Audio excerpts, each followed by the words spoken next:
Слава Ісусу Христу! Слава навіки. Дуже приємно вас всіх сьогодні бачити. Дуже радий, Звичайно. що всі повернулися. I'm sorry, it will be in English. I'm so glad to see everyone today, and I'm glad that everyone back today as well.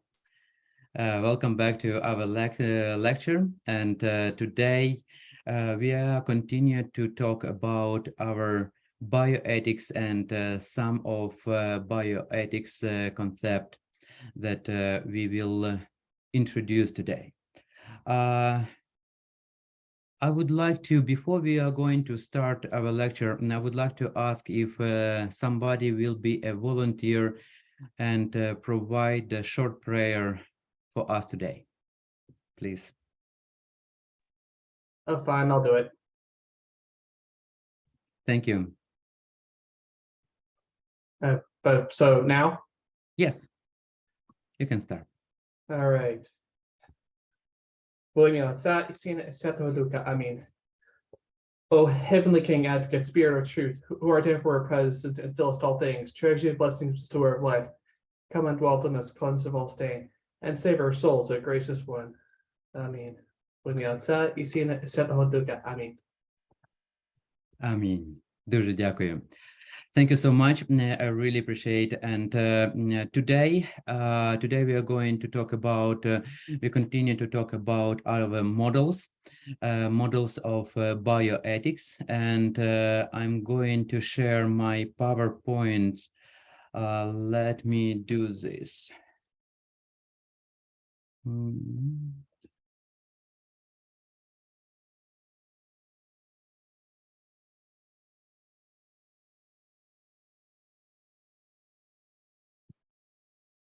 I think it's supposed to be this one. No.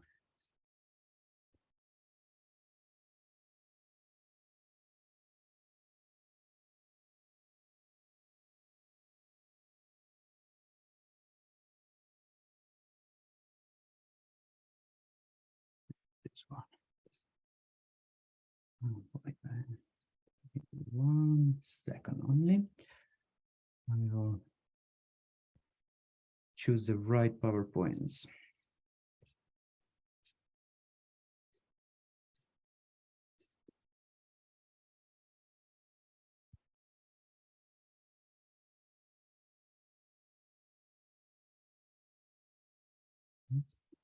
And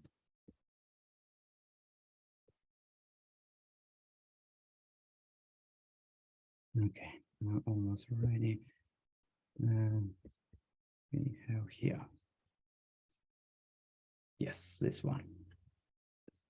Okay. Let me go to the right one. And also, I would like to make sure that we also keep in our mind the models that we talked yesterday about these models.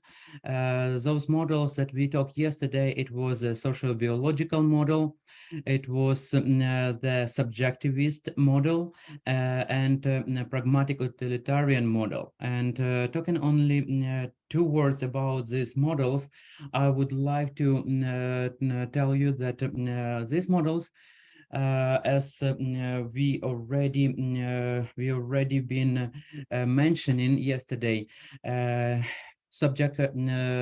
model of subjectivism, or it was more concentrated on the individual person, on the person itself. The model pragmatic utilitarian model, it was concentrate more on community, and that community that stay in the center of entire ethical dilemma and ethical judgment, that everything what will be the best regarding the community, or regarding in some way we can say also regarding the government, or if we take in consideration bigger community as a country, that what will be better for the community, it will be the most ethical and appropriate. And I'm not going to spend more time about those models as we talked about them yesterday. Only would like to say only a couple words, but I would like to continue and also make sure that we are going to talk about the last three models, and also they're very important models, as the first model that we are going to talk today, it will be a contractualist model. Contractualist model, it's very interesting model. Very interesting model, because what's happening with this model, that when we have the community, and this model start describing the Engelhardt, Tristan Engelhardt. It was interesting because when I was in Italy, and during my study in Italy, he came to our institute, Ateneo Pontificio Regina Apostolorum, and he made a conference about the contractualist model. What is this model about? That when we have the community, he was telling us that the most moral act, it will be the act that the entire community agree on it. And this is it's very interesting, because as we have this agreement, and it's an act of agreement. This is very important to know and to recognize. This is the act of agreement, because if we have many people that came together, we can consider moral objective as agreement of between all these people. And when everything what they consider as morally licit, morally permitted, they also may provide this statement in a law. And it will be more also presented in a government law, in this community law. And in this situation, we have when somebody disagree with this conception, it will be subjective disagreement. It will be disagreement of one person, and it wouldn't be taken in consideration.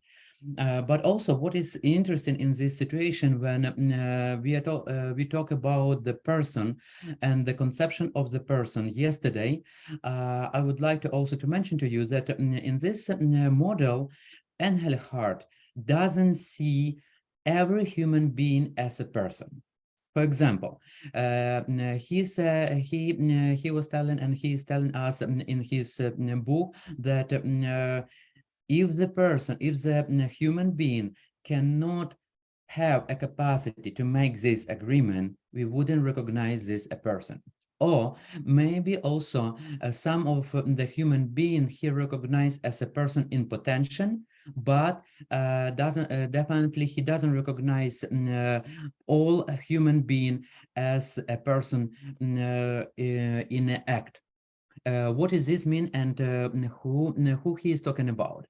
For example, if we are talking about embryon, or the child that hasn't been born yet, or maybe a child that has been born right now, he is telling us that this humans, they are person in potential, because right now they cannot make a decision, or they cannot take in consideration and have this discussion about to have this agreement, and because of this they are in potential, but they are not person right now.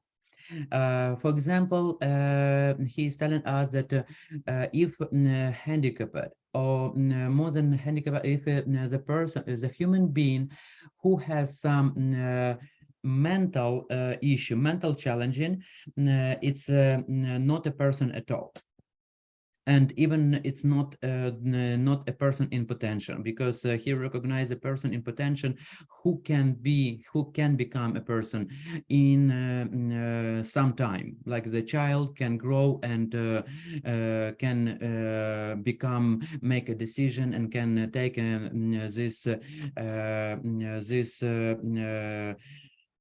time to provide a dialogue or make these agreements. Also, he doesn't recognize as a person the human being who is in a vegetable state, that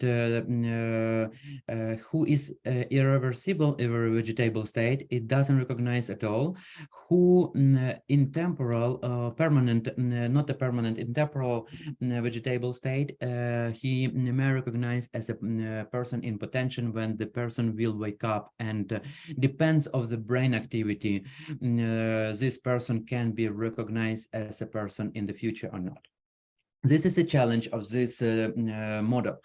And this model that also can exist in some various modification, in some various situation in different government as well. And also has been presented in a law, but like it's like law, we know that like a law will be presented in every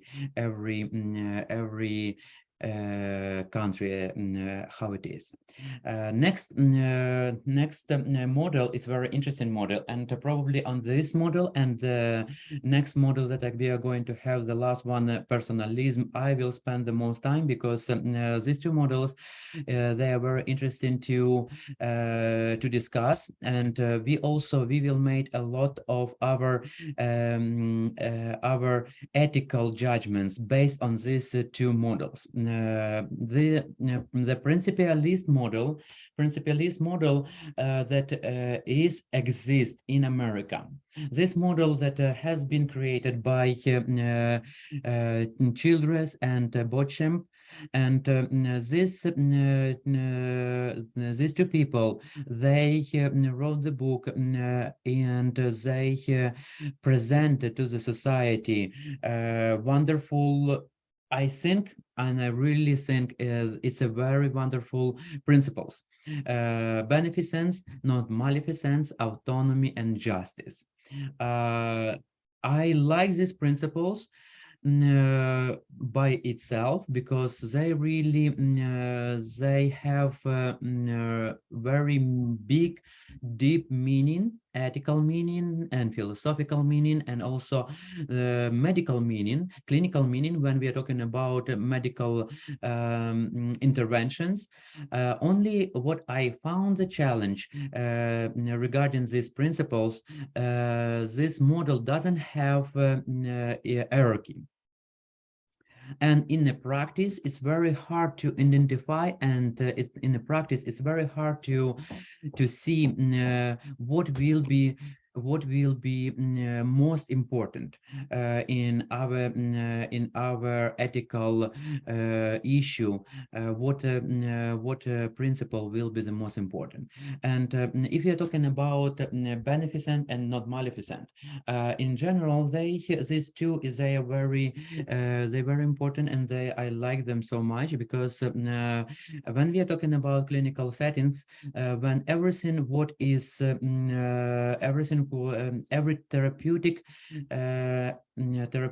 act that we provide to the patient or to the family member, it has to be created on and based on some beneficent, that we would like to provide the cure treatment to the patient, to cure the issue, some illness, and provide this help. And during this treatment, definitely the medical team, and especially that if you're talking about medical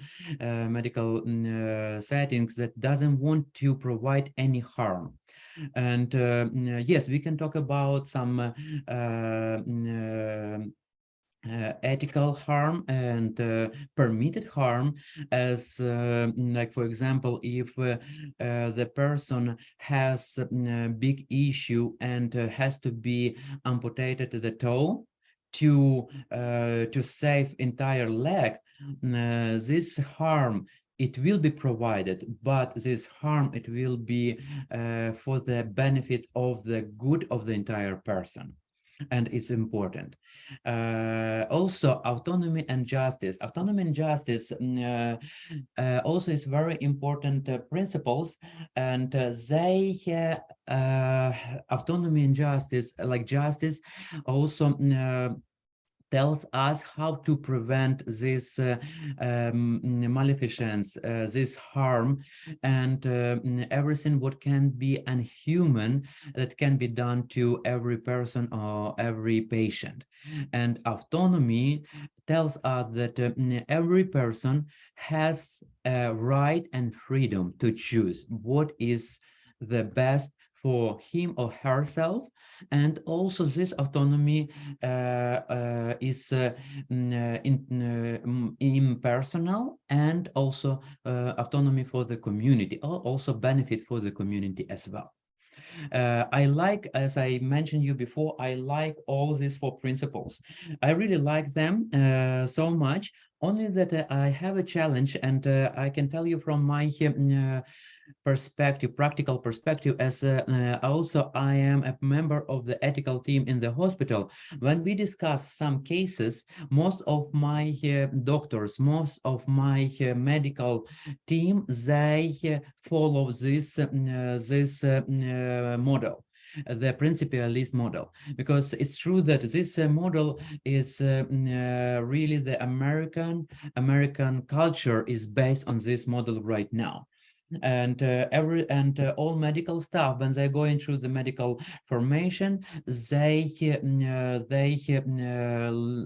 learn this model, and and like it's nothing really bad about this model, only we have some challenging situation. And my challenge that I wanted to mention to you, when, like for example, we discuss about a case, like I would say, like probably like a very classical case that like we have in the hospital, when we have the person who is and the end of the life, has a 4th stage of the cancer, and the person, the patient right now is in ICU area, intubated. It's not able to talk, it's not able to make any decision. The person has advanced directive, and I also eventually I will talk with you about different forms and what is advanced directive means. But in 2 words, advanced directive is a document. Maybe many of you already know this document concern the wishes, some last wishes of the patient, but most of the time, the most important, this document tells us who this person would like to have as a medical power of attorney. And in this situation, we have the patient who is lying on the bed and has no capacity to make a decision, has no really capacity to talk. But this patient, before entering to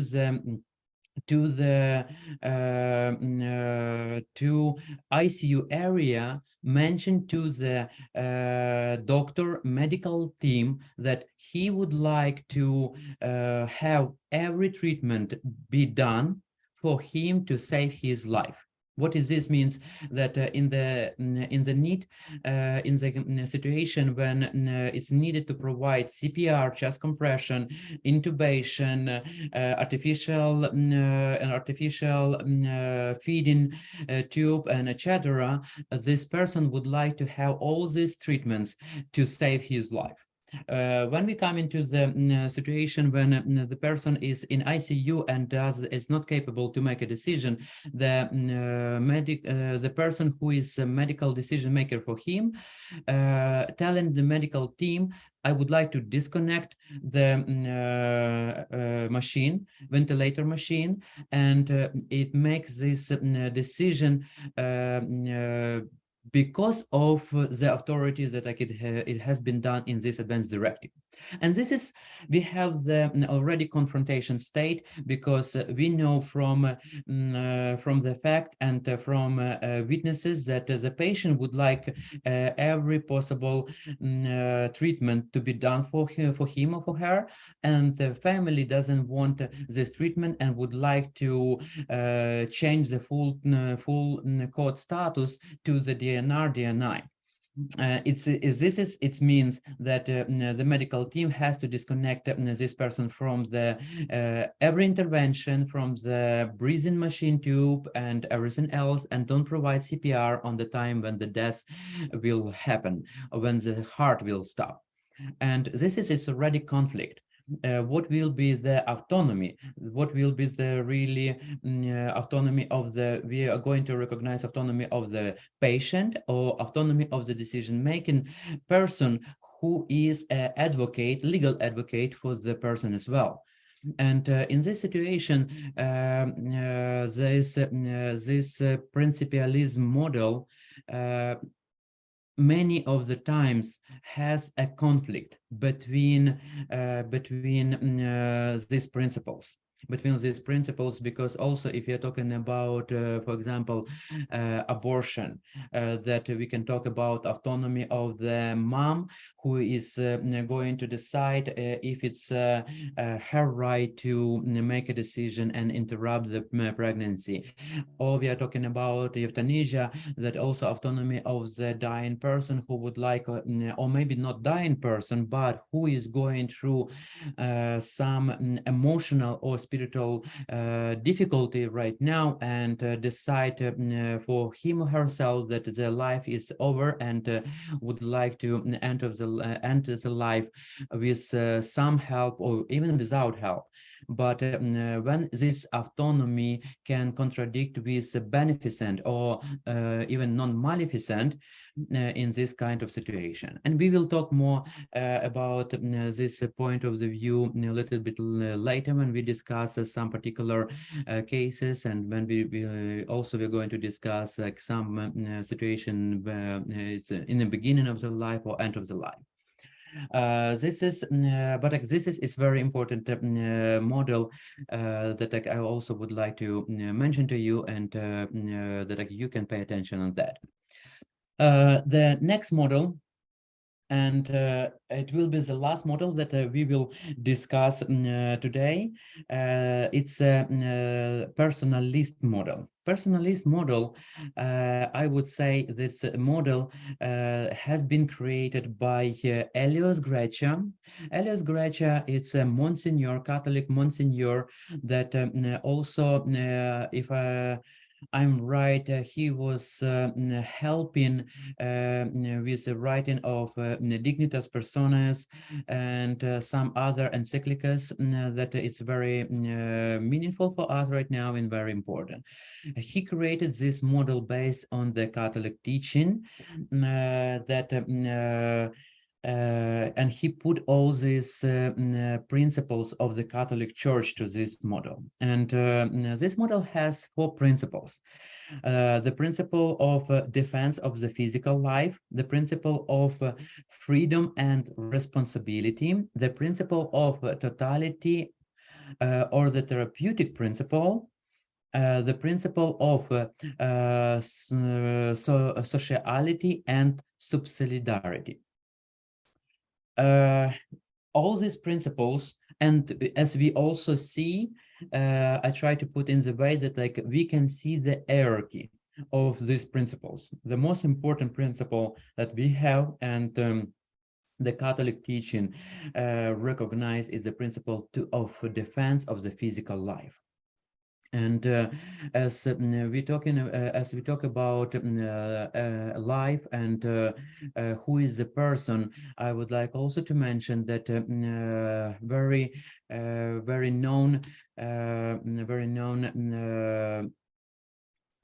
definition that Boetium brought for us from ages. The person is a rationalis natura individua substantia, an individual substance of a rational nature. This is very important because I would say, and regarding this model, that it's a unity of entire whole person. And here, that how the Elios Grecia presented this model and the teaching of the church, he is telling us that the person, it's a unity of the body, spirit, and soul.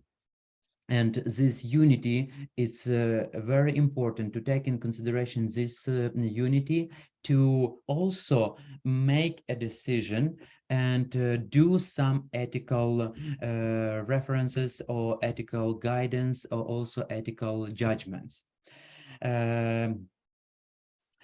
The personalist model that we, as we see here, the ethical volume of the act must be considered under the subjective aspect of intentionality, but also in terms of its objective content and consequences.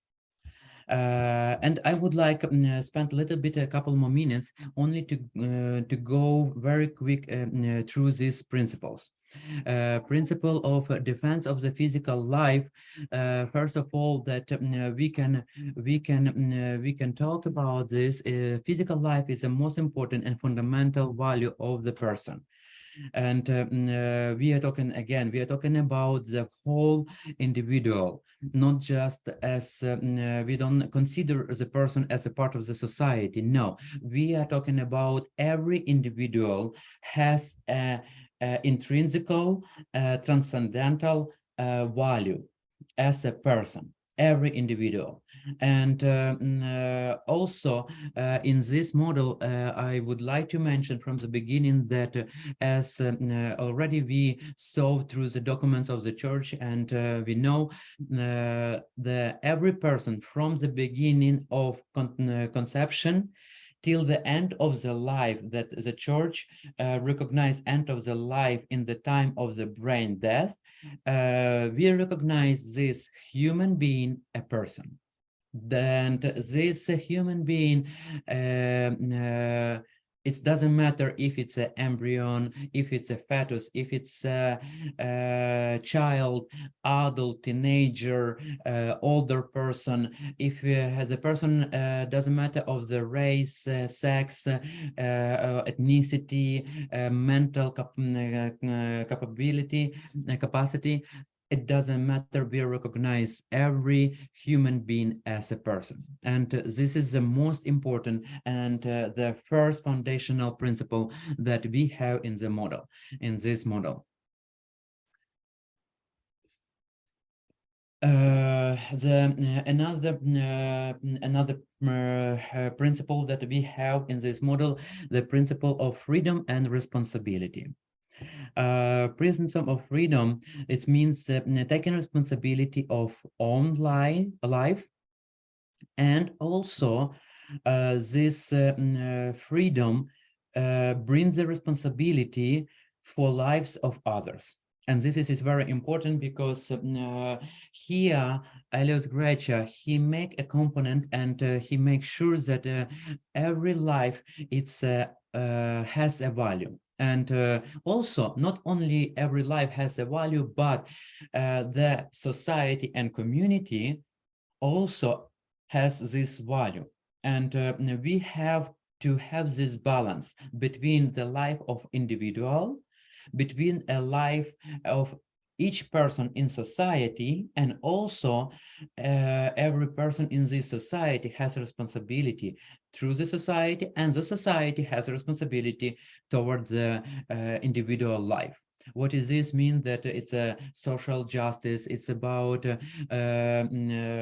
unity of the people, helping in social way, in moral, psychological, spiritual, every dimension that we can mention as a person being total, as a physical body, soul, and spirit, we can consider and we can bring to this consideration here. Also, as you see, all these principles, they interact with each other, and they also explaining each other even in a better way. Next principle of totality, or the therapeutical principle. I like this principle so much because as we've been talking about life itself, but also in this situation, we are talking about the entire body that includes every organ, every tissue, includes physical, spiritual, moral components to this human being, to the person. And this connection is very important, and also bring us the hierarchy in our moral acts, that like what we can do, what we cannot do. And proportionality of the treatment, it must be evaluated with the totality of the person to apply or continue it, and must be certain proportion between the risk and damages. And also I will bring to your attention this principle in some cases, but if we are talking about the classic case about the principle, that if we have the person who is going to some difficulties, and for example, I was talking about that like the person is going to lose the toe, or like we can talk even that like if the surgery has to be done, and the person is going to lose the leg, the half of the leg. And in this situation, we take in consideration the totality of the person and the whole body, and we are telling that to lose this half of the leg, part of the leg, is morally acceptable to survive and to save the entire body, to save entire life. This is what is this principle is telling us. And definitely I wanted to mention in this case it has to be proportion between what is risk and damages. For example, if we are talking about, okay, we can sacrifice one life to save another life, it wouldn't be a proportion, because we are talking about also totality of the life, and the first principle where we talk about defense of the physical life, and it wouldn't be proportionally right to sacrifice one life, entire life, to save another life. This is also when in moral, in ethical issue, we can use this concept. The last principle, it will be the principle of sociality and subsidiarity. This principle that like promoting the common good by promoting the good of each individual. And it will be, as I already mentioned, in the principle of responsibility, freedom and responsibility, it will be more social justice and social equilibrium, and to bring the good to each individual, and don't sacrifice any moral or physical good of any other individual to proclaim some group of people. That in that way it will be unethical to do that.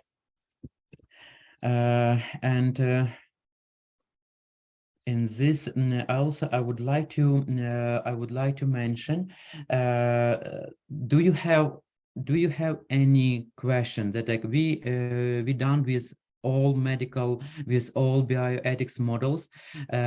Before we will continue, I would like to ask you, do you have any question about these models?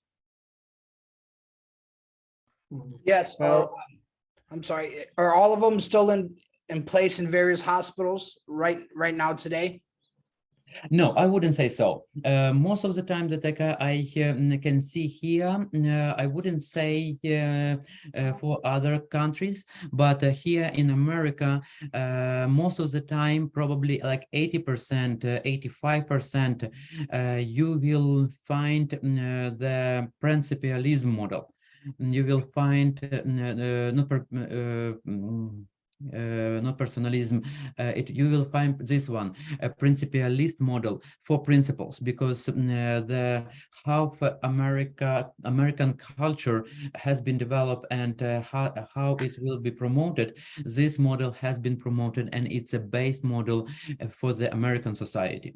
And one last thing, that one model where the guy came and spoke to you at your school, where it's a consensus of the ethical community, was there a safeguard put in there for when like say unethical people rise to power and they make up the majority, like say in Germany in the 1940s, if they went through that model, you know, if there was monsters in charge, was there a safeguard, you know, to make so the, how can I say this, so the majority, even though they were the majority and it was consensus, you know, if they were telling everybody it's okay to drink cyanide, and since we're the ethnical community, do you know what I mean? Was there a safeguard to protect people from that? What exactly that? What model are you take in consideration? What exactly you? The one where the guy came and spoke at your school in Italy. Oh, Engelhardt, yes. Yes. His was, if I believe this correct, whatever the consensus of the ethical community was, correct? Yes, correct. Well, what if the ethical community was not so ethnical? What I'm saying is, what if there was sitting on the board, there was a bunch of people who only cared about money, and you know what I mean? Was there any safeguards put in there? Like, yeah, you see, you're right. In this situation, in this case, that I would say we can find some in the history, maybe some examples. But yeah, in that model, that everything what the society will recognize as ethical and morally permitted, it will be ethically moral permitted on the law, and it can be done. And in this situation, for example, I don't think that any society, and I hope it's any society, wouldn't recognize as murder as morally permitted. But for example, if you're talking about some societies that recognize, okay, abortion is completely legal in the first semester, and can be provided with or without any explanation that like it will be done. Or like we have some countries where euthanasia is legally legalized, and it's illegal to do it. It means that like it's not ethically, it's a permitted, and it's not a ethical issue to provide this euthanasia to the people who would like to do it. okay, thank you. Yeah, you're welcome. Right. Granted, this may be on the more legal end, but if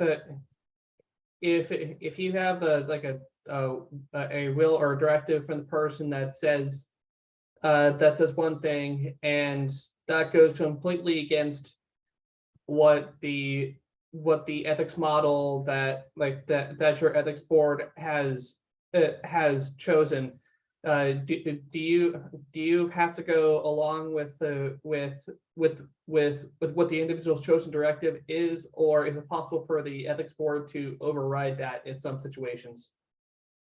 In the case of my hospital? Sure. What happened, and like I think it has been established by the time that we have some regulation that we are following, and ethics consult that we provide some recommendation to the medical team and to the family and patient. And for example, what was the one of the cases that I was involved in, and we decide to that like, we have no good policy on that, and we don't have enough of guidance in that.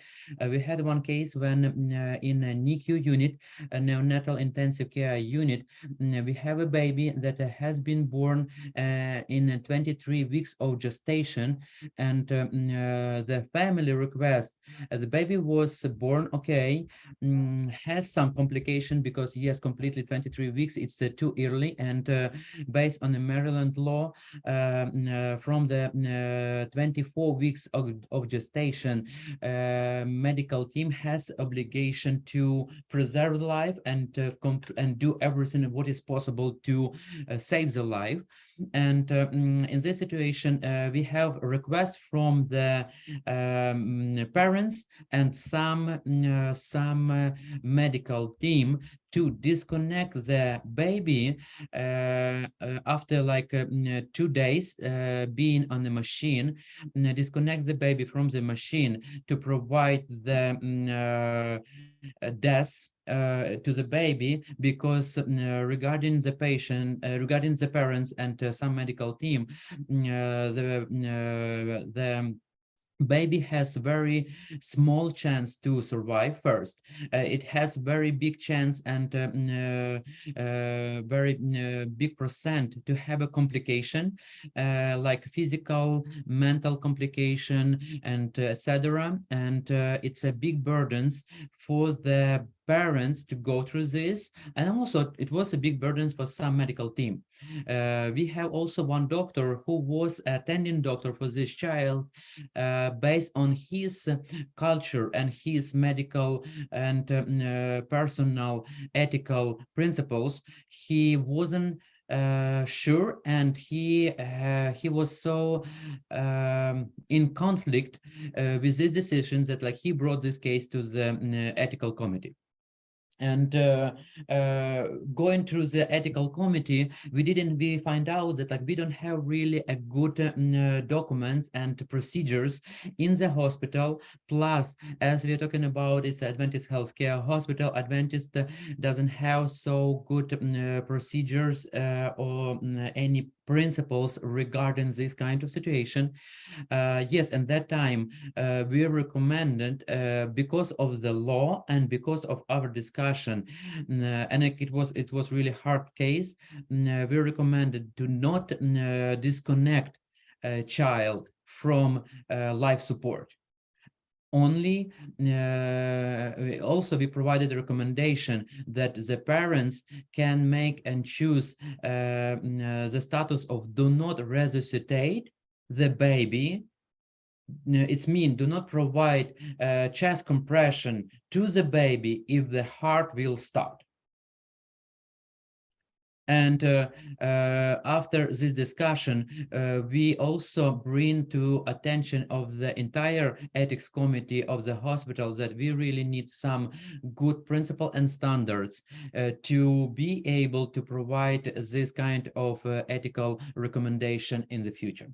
And that one, it like also it was a very hard case, but it brought us also understanding that like okay, we need because like it was a really big discussion, because many of the medical team who been presented in the committee was telling that like it's a burdens, we don't it's unfair, unhuman to keep this child like this on the ventilator and all this stuff. And another side where we was telling that it's a human life, and we have a human life, and we have to proceed and recognize this human life with all the rights and with all to give this human life all kind of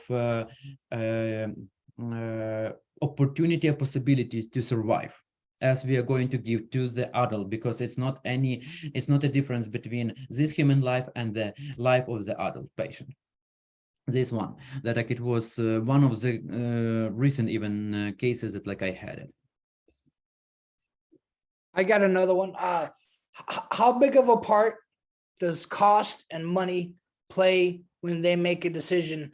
Like at your hospital, is there somebody that's in charge of the book sitting right there and will inject saying, hey, you know what? This baby is 2 weeks old and it's costing us $20-some thousand a day. The mother has no insurance. We must think of the hospital.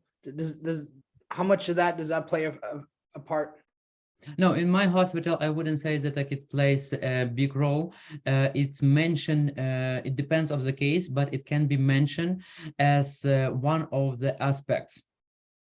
But it's not a main and not a major, and it's nobody present like, okay, one bed in the hospital like cost around $2,000 per night, and blah blah blah. No, nobody is calculating, nobody is also, if we are going to have our discussion and make recommendation, we are not going to be punished. I never feel this way, that like we are not going to be punished because it will be the economical issue or burdens for the hospital. No, completely no. Okay, I have a question. okay, On this do page, question, and yes.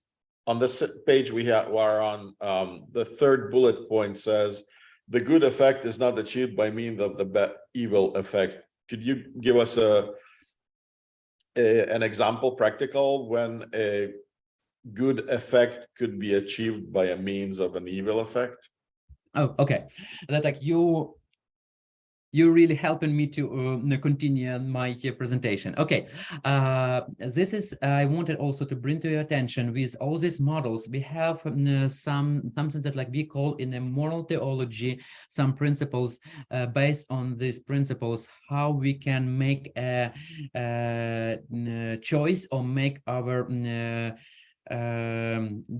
ethical judgment. One of these principles, it's principles of a double effect, and I brought to your attention only this principle because we are going to talk about this principle in many cases, and in some cases it can be legitimate, and in some cases it cannot be legitimate. But these principles of the double effect, what is really telling us that like we have these 4 points, because in the double effect we have 2 effects that both of them say in some ways harmful, and we have to choose what will be the ethically permitted to do. And to make this decision, we have these components, condition. The act itself, regardless of their consequent evil, is good or at least indifferent. What we are going to do, the intention of the agent is to achieve the good effect only. The good effect is not achieved by means of the evil effect, and there is a proportionally grave reason for allowing the evil effect to occur. And what does this mean? I will take some practical stuff that I hope it will be more helpful for you. Again, as I was talking about preserve the life during the amputation of the part of the leg. Amputation of the part of the leg consider itself as a harm. And we have this situation where we have to provide harm to preserve the life. And in this situation, that it will be completely acceptable to cut the part of the organ of the body to preserve entire life. But more, let me do it in a little bit different way, and I think it will be, I hope it will be even more clear.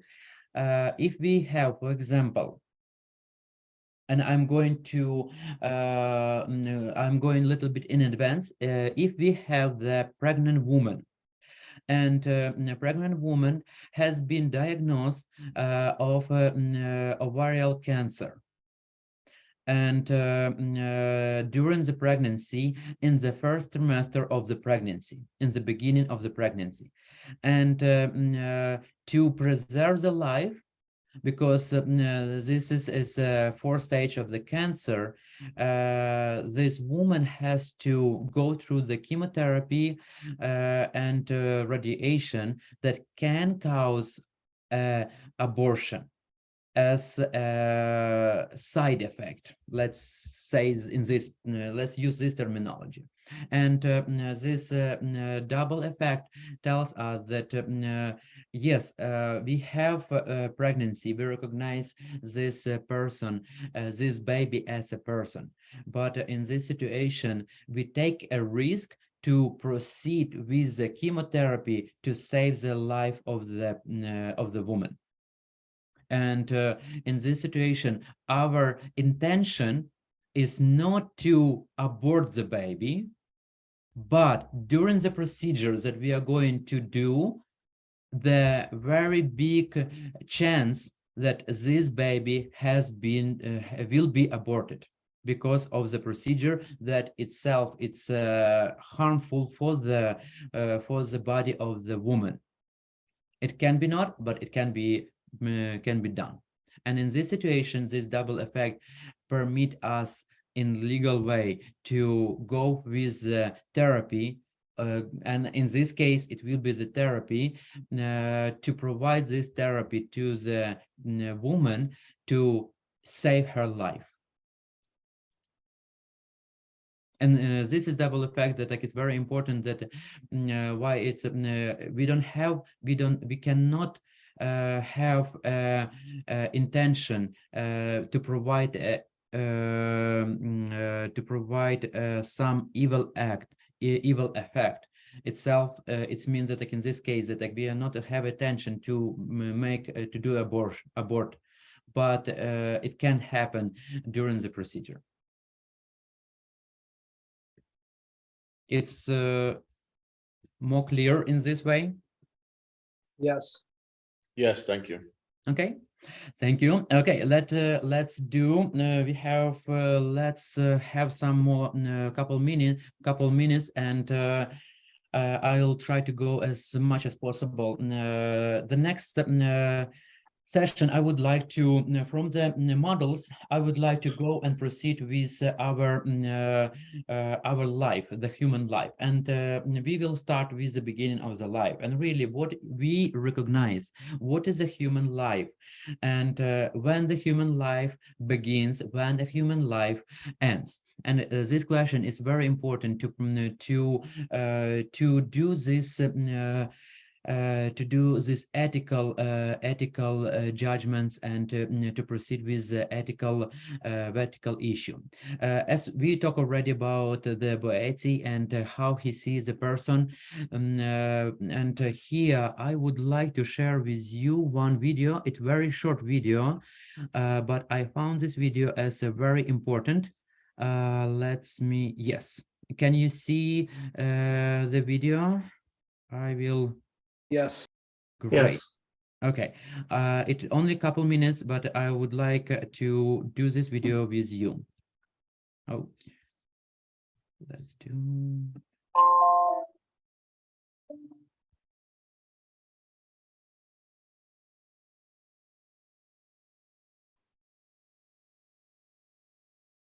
Did you press the play button? Yes. You don't see it? Hit You it can- again. I'm sorry? Hit play again. It paused. Okay. But it started? Yeah, 1 second, then it went off. So it played one second.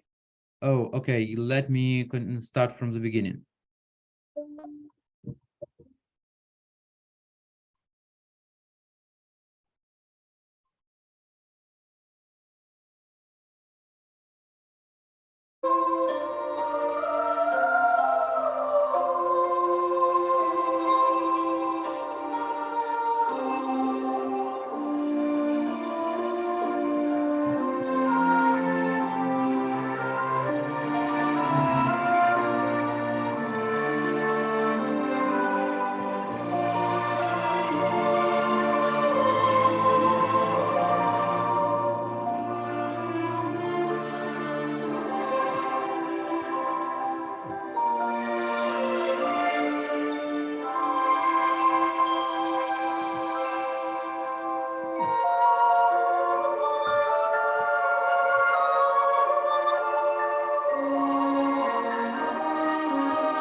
hate to be the bearer of bad news, but you're still stuck on that first on the shot of the first frame of that first second there. Oh, it stopped and didn't go? Nope. I guess my guess is Zoom. Can you have send issues the with link? full Could you type in the link to the website and then we can click on it from the chat?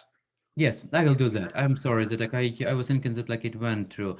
I have to double check about the video. It's fine. I will definitely put on the chart that like you can see, and I really suggest that like it's very nothing new, but it's very interesting, and it's very relevant to everything what we are going to talk, and we talk already. And I will take only like 1-2 minutes. I would like to, as we started to talk about the human life, and also the meaning of the human life, I would like to mention to you some also very important documents. This one that like I wouldn't go through too long. Donum Vitae and Dignitas Persona. It's a very important document of the church that tells us this is the fruit of the human generation from the first moment of its existence.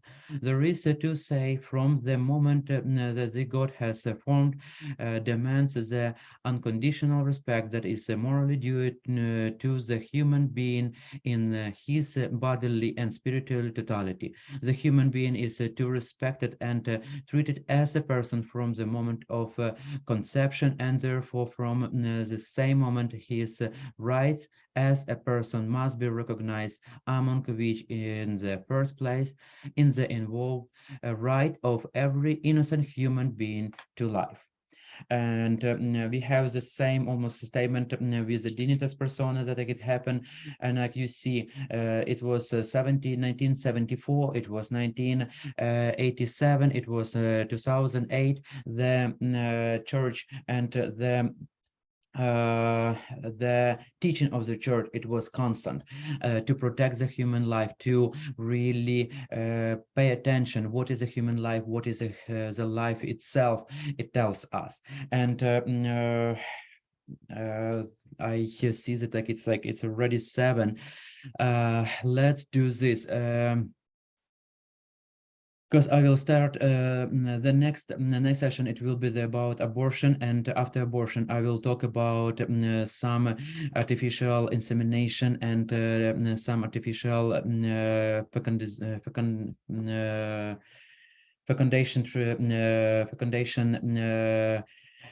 technologies, and also after that I will talk about stem cells and some any ethical issues that can be provided and can be found during about this situation. But right now I would like also maybe stop here. I will stop here. I see that like we have something in the chart, but also I would like to ask all of you if you have any questions so far, and if you have any comments and anything that like you would like to share today.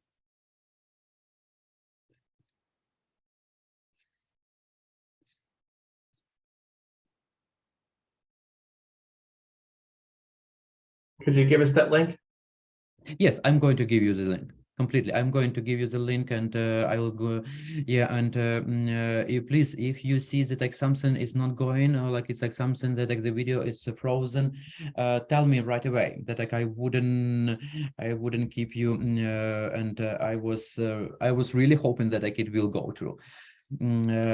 Yes, I will give you the link. I will try to send you the link through the chart as soon as possible. Okay, do you have any question regarding our lesson today, or maybe you have any ethical case that you would like to bring to attention, anything that like you would like to share today?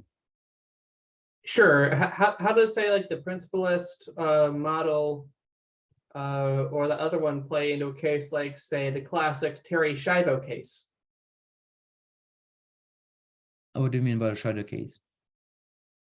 No, the Terry Schiavo case was a case back in think around 2000, or does anyone remember the date there? But oh, here we go. It was back in around 2005. Mhm. If you can remember me, I don't remember the details. Here we go. Here's the link in the chat there.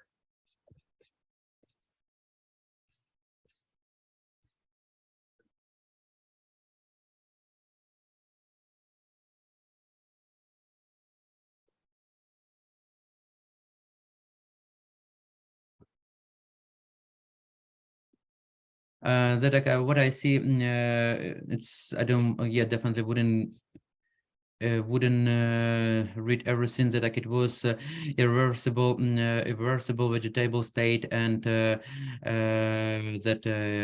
it was elected feeding tube to the sea, and And it was a brain and damage, a lack of the oxygen to the damage, and yes, persist vegetable state, and it was she was disconnected, correct? Yes. She was disconnected. Okay.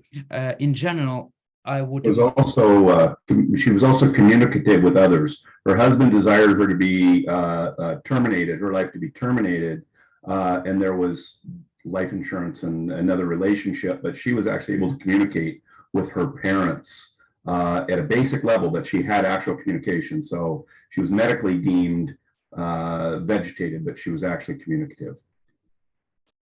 And like what I'm hearing from you, that like the communication is mean that like she had some brain activity, and she had the ability to have this conversation, at least in some level. Very low level, but yes. Very low level. Okay, in general, based on the also ethics, the Catholic teaching, and these principles, personalist model, what we can say, and we have a lot of similar cases around in the world, and here definitely in America, I know that like, we have a lot. What is the base ethical principle that we are going to preserve the human life? We are going to preserve the human life, and we recognize the dignity of the life and dignity of the death. And John Paul II, he did a really good explanation of the dignity of the death, and I found by myself it's very important and beautiful. But what it really means in this kind of situation, that we have a life in front of us, but we recognize a death when it's a brain death. We recognize the death when it's a brain death, and when we have a life, the moral obligation is to provide everything that what we can do and what is possible to proceed to preserve and save the life. We have some couple of situations that we will talk about this kind of situation later on, as we recognize also aggressive treatment. And aggressive treatment, it means that when the treatment itself doesn't bring any help, doesn't help the person, but only provide the harm to the body and to the whole person that we have in front of us. For example, if we have the patient who is intubated and who has multiple organ shut down, and this cause that the death is imminent, and we provide all kind of medication to help organs. We provide dialysis to help a kidney. We help the breathing tube. We have to help to breathe. We give the medication for blood pressure. We give a medication for all kind of infection, etc. The person cannot eat. We provide even the PEG tube to provide artificial nutrition. all this kind of treatment, it will be recognized as aggressive and not necessary treatments in this case, because in this case we have the person who most likely is going to die in a very short period of the time, and this treatment is irreversible and doesn't bring any benefit to the patient, but it's only bringing the harm to the patient. In these cases, to disconnect and provide the we call in the hospital comfort care, it will be completely moral and completely legally acceptable to disconnect from the machine and to disconnect from the medical treatment.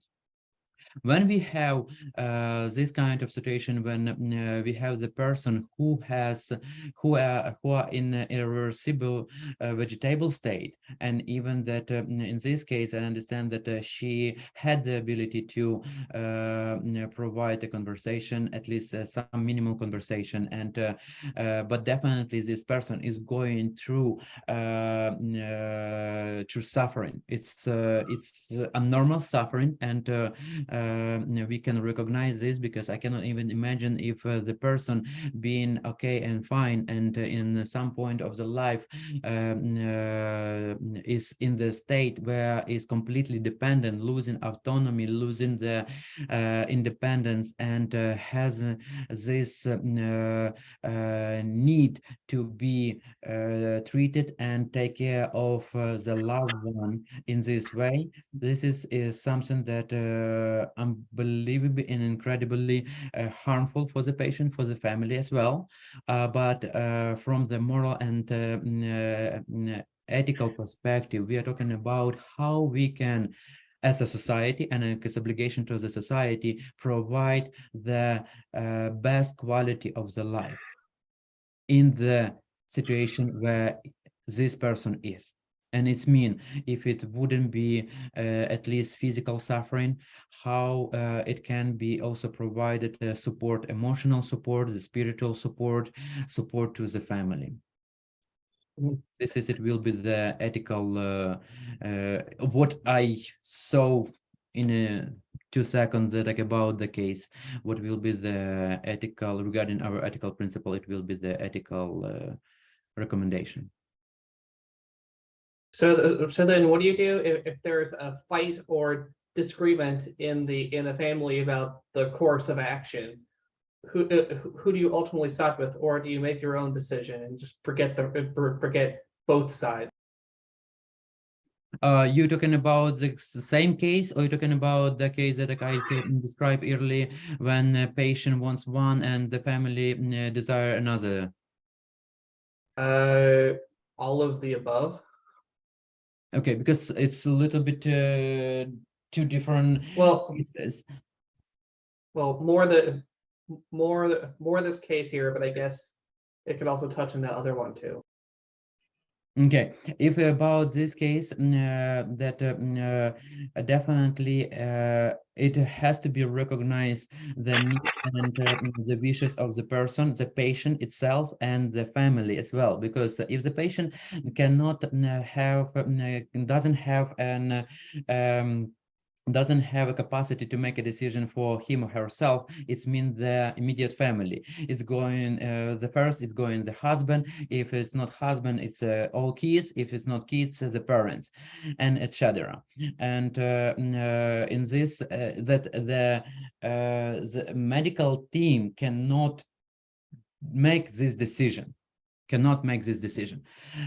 this particular cases where the legal, it's mean the court was already involved, because I think that like the court was involved, and the court make a decision to disconnect her from the ventilator machine, and it will be probably tracked. It was a tracheotomy, because on a ventilator machine the person can be only like up to 2 weeks. That definitely this is, it it went through the court. But if you're talking about the moral conception and ethical decision maker or recommendation, in this case, it will be unmoral to disconnect this person, because it will be qualified as an act of euthanasia.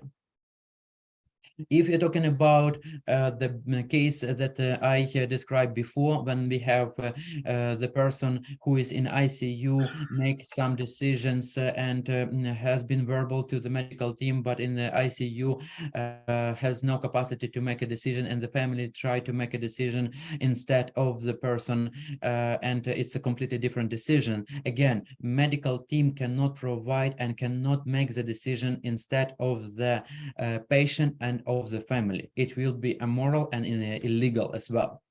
In this situation, most likely what we have a case that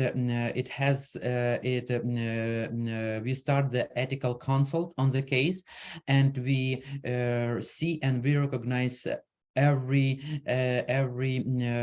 information that we have available. For example, what is really the wishes of the patient.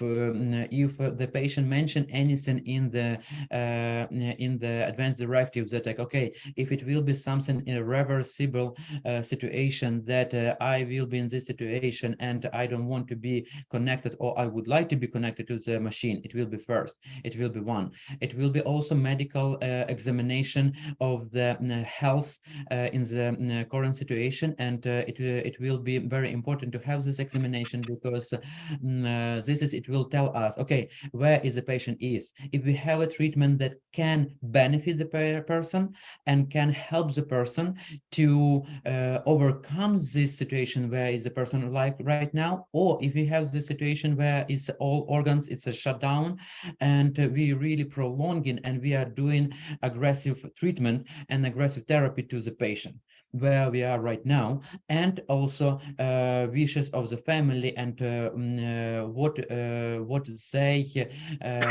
try to say us, and what is this means to them.